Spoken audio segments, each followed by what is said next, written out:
must say that's like a mix between being a bit nervous. It's my first talk or live talk in quite a while, but I'm also really excited to be here. And after such a long time to see people and speaking in front of a live audience. I think it will be a fun event here, and I'm also looking forward to connecting afterwards. And yeah, we have 2 fun days ahead, so my talk is relatively short, so let me get started, and we will be, I think, connecting also later. So today I'm going to talk about ordered labels, basically using deep learning when class labels have a natural order.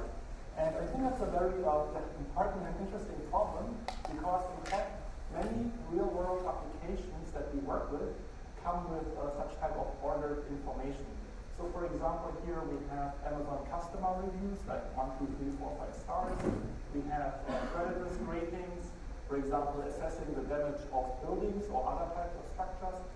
Then also plant disease or other types of disease where we have a scale, let's say, between no disease, moderate disease, and let's say severe disease.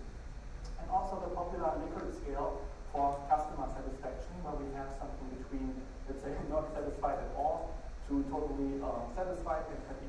So there are many types of problems in the real world where we have such labeled information. So, but now I gave you an overview of what, let's say, ordered labels look like, but let me tell you a bit more about these ordered labels and let's say how they are different from, let's say, the traditional paradigm in deep learning where we have either, let's say, class labels or continuous labels. So in particular, I'm going to talk about how ordered labels, which we also sometimes call ordinal data, are different from the conventional class labels. So here, just to start with, to warm up, is a classic example in machine learning and deep learning. That's a problem that we want to classify different types of flowers. So here I have pictures of a setosa, versicolor, and virginica iris flower, and the task is to identify what type of species that is. So usually, when we look at this, it looks like we have 3 different class labels. However, when we, let's say, plug in the class labels into our algorithm, usually what we do is we convert them to integer labels.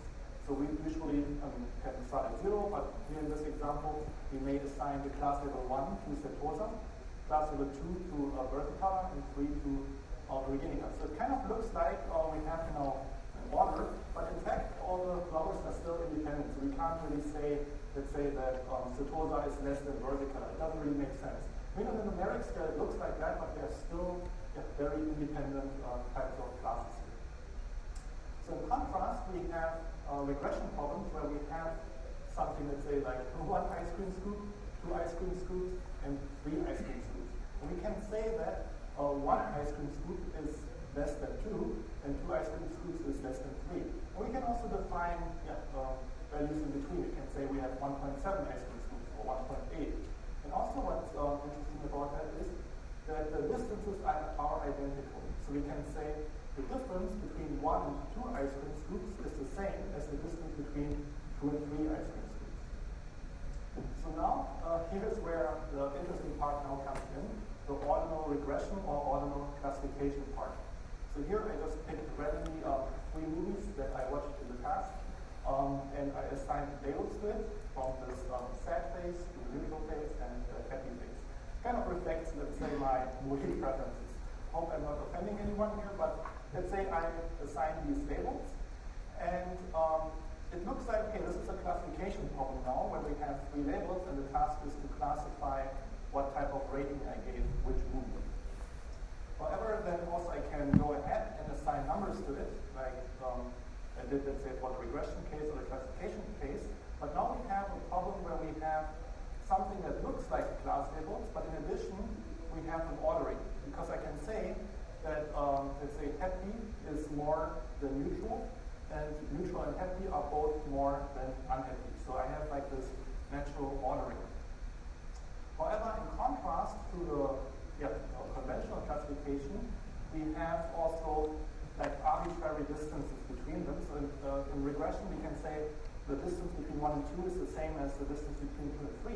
But now for these movies, it's really hard to tell. I can't really tell you, let's say, how much more I like Star Trek compared to Transformers, and compare that to the difference between, let's say, Star Trek and Star Wars. It's kind of really arbitrary. I can't really pinpoint it. I can only tell you the ranking or the ordering, but I can't really tell you much more about quantitatively how much I like one movie more than the other. But I can tell you I like actually maybe Star Wars quite much more than Transformers or something like that. In any case, the question might now be, can't we just use regular classifiers? I mean, okay, we have this ordering, but I mean, it should still work if we use regular classifiers. And the answer is, yes, we can use classifiers for that, so we can classify these instances with a regular classification framework, but it is not ideal.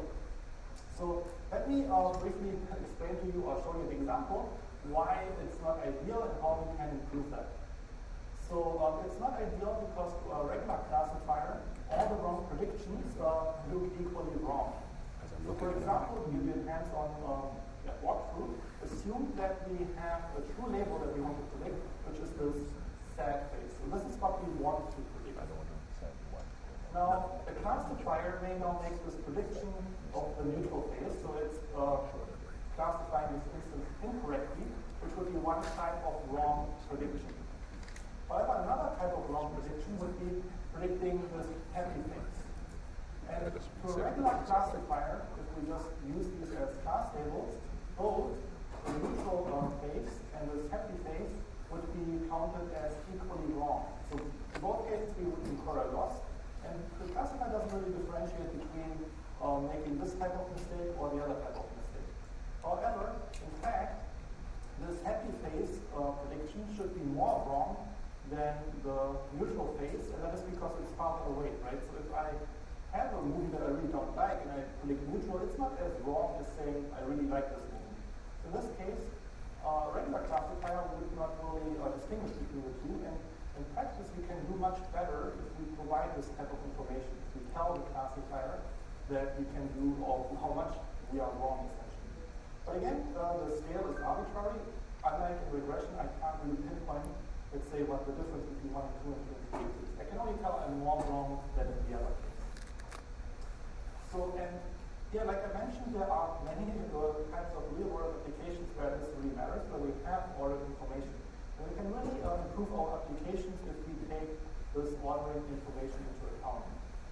So in fact, replacing regular classifiers by these so-called ordinal regression models, which take into account this ordering information, can give us a better, let's say, performance in the real world. So how would we now go about that? How do we use or implement classifiers that take into account ordering information? So one approach would be taking something that is already familiar to us, something that we have already studied well in, let's say, in the past, and that is binary classification. So we can use a framework that is called Extended Binary Classification Framework and apply that to, let's say, convert a classifier into an ordinal regression model. And this is something that we can do with any type of model, any type of classification model, binary classification model, but also any type of deep learning model. So here's an example of how that works. And I'm taking this rough idea from the paper, it's very small here at the bottom, where the researchers first implemented that for a convolution in the network. So assume the input is an image, and here it's from an aesthetic data set where people rated the quality of the image, or let's say how much they like the image. And the rating labels are 1, 2, 3, 4, and 5. So then we can put this image through an arbitrary neural network. We can, let's say, consider a multivariate receptron, recurrent network, convolutional network. I mean, in this case, it's an image, so it makes sense to use a convolutional network, for example, or a vision transformer. But I'm just trying to say it could be an arbitrary network for this type of method to work. So here, let's say we put the image through the network. And then where the binary classification comes in is the output nodes. So here, each output node represents a binary classification task. So here, the first output node might ask the question, is this rating greater than 1?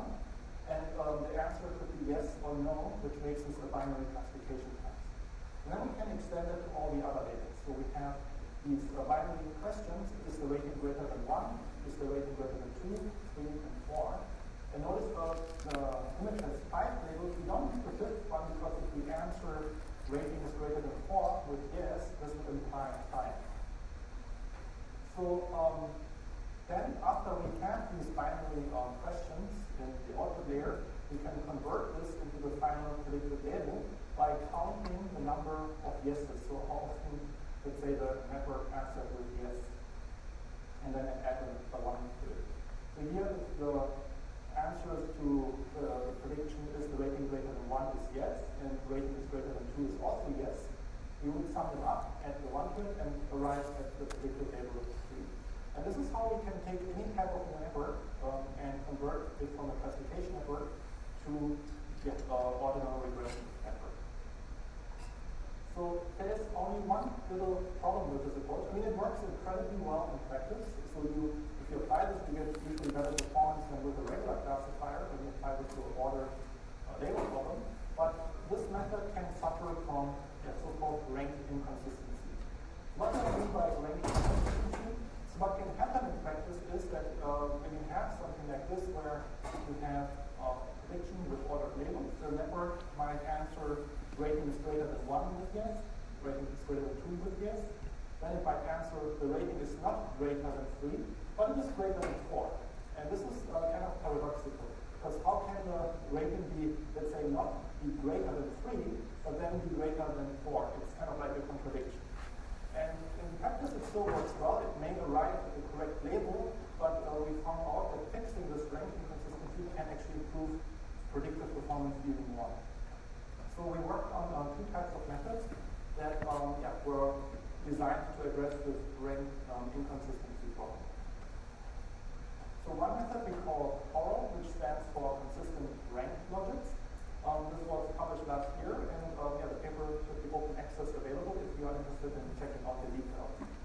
The other method is more recent, but we also have a preprint up on our archive. And the other method is called CORN, which stands for conditional ordinal regression for neural networks. So now there are these 2 methods, and you might wonder, okay, why are there 2 methods? Both address rank inconsistency. Which one should I use when, and what are the different types of differences and advantages, and how do they work in general? I mean, this is a relatively short talk, so I won't go into, let's say, all the details of how these methods work. But in a nutshell, the CORAL method works based on weight sharing. So we added a weight sharing constraint in the output layer. We have some more mathematical details in the theorem for that, why this, let's say, fixes the rank inconsistency, but in a nutshell, it's essentially constraining the weights in the last layer. And the CORAL method is a little bit different. It works based on the chain rule for probabilities, and we also construct so-called conditional training sets to it. Now, the advantage of CORAL is that it is really easy to implement. So if you have a classifier, you can really easily convert it into a CORAL model. And also we observed that it has like this nice effect of reducing overfitting. So if you have a classification task by you, because let's say you apply a really large neural network, like a convolution network with many, many layers, you suffer from overfitting. This weight share constraint we found can really help with reducing overfitting. And it's also very fast, because there's like a simplification due to the weight share. For the CORAL method, it's also very easy to implement. It doesn't have the weight sharing constraint, which allows it to be a little bit more, let's say, having a higher capacity. So in that case, the networks that come out of this CORAL modification are a little bit more flexible. They have a higher capacity and allow you to, let's say, model more complex functions. And in general, if you don't, let's say, suffer from overfitting, we found that this usually leads to a better performance compared to CORAL. But both methods work well, and they have their place for different types of, let's say, trade-offs. So because it's a relatively short talk, I don't want to go into the mathematical details, but I want to at least briefly show you how these methods can be applied in a very short form. So basically answering the question, how can you, let's say after this talk, how can you use these methods in practice? So here I wanted to show you how we can convert a regular classifier, any type of network classifier, into a CORAL model just using 3 lines of code. So, and also the complete code examples are on the website if you are interested, let's say, in looking into this in more detail. And I think the slides will be available after the talk. If not, please email me and I'm happy to share it next time. So it's maybe a little hard to see, but let's say imagine you have a PyTorch model. It could be any type of classifier implemented in PyTorch.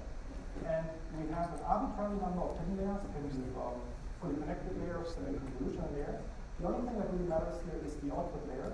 One little modification you have to make, that's the first code change, is changing the number of classes to number of classes minus 1. And that is because, like we discussed earlier, I mean, it's not necessary, but the last node would be redundant because, like we discussed earlier, if the answer rating is greater than 4 with yes, it implies 5. So we don't really need all the nodes. We need one fewer node than in a regular one. The second code change is replacing the loss function. Maybe I'm a little bit cheating here because I wrote this loss function which has many lines of code, but let's say in practice, we only really need to change one line of code, which is the loss function, which you can import from this PyTorch package. And then the third change would be how you convert the class label, the logics into class labels. So here there's also one function that converts the logics from the last layer into the label prediction. But overall, these are just 3 simple changes of code, and you can take any GPU network, apply these changes, and get an ordinal regression model. And if you are interested, I have more examples here on this website. There are tutorials that are self-contained that you can run, and also look at for, let's say, inspiration for how to make these code changes to any, let's say, network that you have. Because maybe you have a network for classification, you are curious how to convert them. If you have any questions, also please feel free to open a discussion on GitHub. I'm always happy to talk. So with that, I wanted to thank all the people who helped making this project possible. I wanted to thank Wenji, Chinpong, and Wadi, who helped me with all the experiments and setting everything up for the paper. And I also wanted to thank the people at Grid.AI and PyTorch, which really helped me becoming a better coder, also converting the code into PyTorch Lightning so that